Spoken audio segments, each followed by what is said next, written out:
मोची के कुलों में संस्कृत गोत्र से गोट कहा जाता है। वे बिस्वान सिंह और सुमन मोची शामिल हैं। आजकल मोची को एक जाति के रूप में देखा जाता है, लेकिन कभी समय था जो मोची को एक जाति के रूप में नहीं देखा जाता था।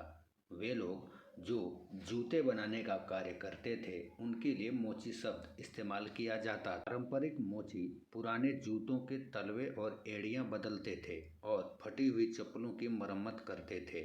1950 के दशक में जब लोगों ने मोजे पहनना छोड़कर आधुनिक जूते पहनना शुरू किया, तब मोची का काम लोकप्रिय हो गया। मोची को इंग्लिश में कोबलर कहते हैं, जो एक पारंपरिक बेक्ड मिठाई भी है जिसका आनंद पूरे अमेरिका और ब्रिटेन के घरों में लिया जाता है।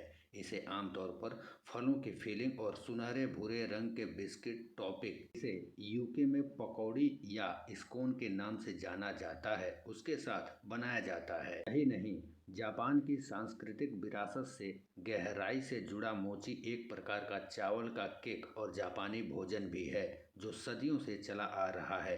अपनी चिपचिपी और लचीली बनावट के कारण मोची उन लोगों के लिए एक वास्तविक जिज्ञासा है जिन्होंने इसे कभी नहीं खाया है। मोची जाति को कुछ लोग चमार जाति की एक शाखा मानते हैं, लेकिन मोची ने इसे अस्वीकार कर दिया।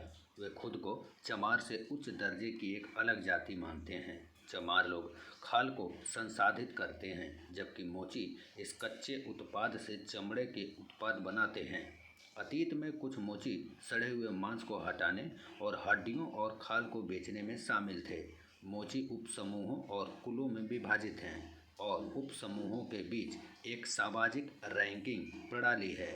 मोची लोग मुख्य रूप से भारत और बांग्लादेश में रहते हैं, लेकिन नेपाल और पाकिस्तान में भी छोटे समुदाय हैं। 18वीं सदी में यह उन लोगों के लिए एक शब्द बन गया जो जूते की मरम्मत करते थे, लेकिन उन्हें बनाने के लिए पर्याप्त जानकारी नहीं होती थी। उन्हें मोची कहते थे। चमड़े के उत्पाद बनाने के साथ साथ मोची ईंट और टोकरियां भी बनाते हैं।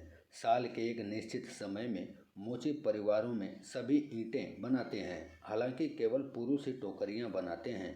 वे अपनी टोकरियां बेचने और दूसरे लोगों के खेतों में मजदूर के रूप में कार्य करने जैसी आर्थिक गतिविधियों के जरिए दूसरे समुदायों से नियमित संपर्क में रहते हैं। मोची लोग हिंदू धर्म का पालन करते हैं, जो विश्व की प्राचीनतम धर्म है।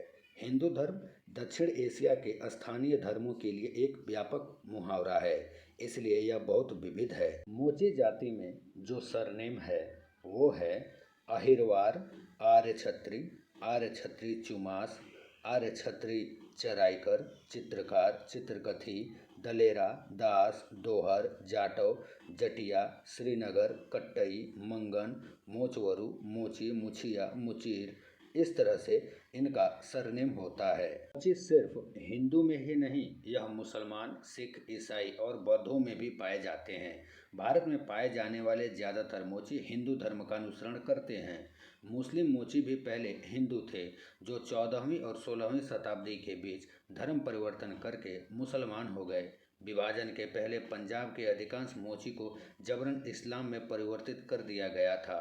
मुस्लिम मोची पूरे उत्तर प्रदेश में पाए जाते हैं, लेकिन लखनऊ और फैजाबाद जिलों में इनकी अधिक एकाग्रता है। यह सुन्नी इस्लाम का अनुसरण करते हैं। अन्य मुसलमानों की तरह यह बरेलवी और देवबंदी विभाजन में विभाजित हैं। हिंदी, अवधी और उर्दू भाषा बोलते हैं। पाकिस्तान और बांग्लादेश में पाए जाने वाले ज़्यादातर मोची मुस्लिम ही हैं। मोची समाज छोटा होने के बावजूद अनुशासन और अपनी धार्मिक भावना में अग्रणी है। यहाँ पर समाज में किसी भी प्रकार के विवाद को समाज के पंचों के माध्यम से निपटाया जाता है। करीब 95% को समाज स्तर पर ही सुलझाया जाता है। समाज के सामने सास बहू, ननद भाभी और पिता पुत्र जैसे मामले भी आए हैं। इन्हें समाज स्तर पर निपटारा कराया गया है। कई मामलों में कोर्ट के निर्णय से पहले राजीनामा कर समाज की मुख्य धारा से लोगों को जोड़ने का प्रयास भी किया गया है। मोची शब्द संस्कृत के मोचिका से बना है, जिसका अर्थ होता है मोची या जूता बनाने वाला, जिसे इंग्लिश में कोबलर कहते हैं।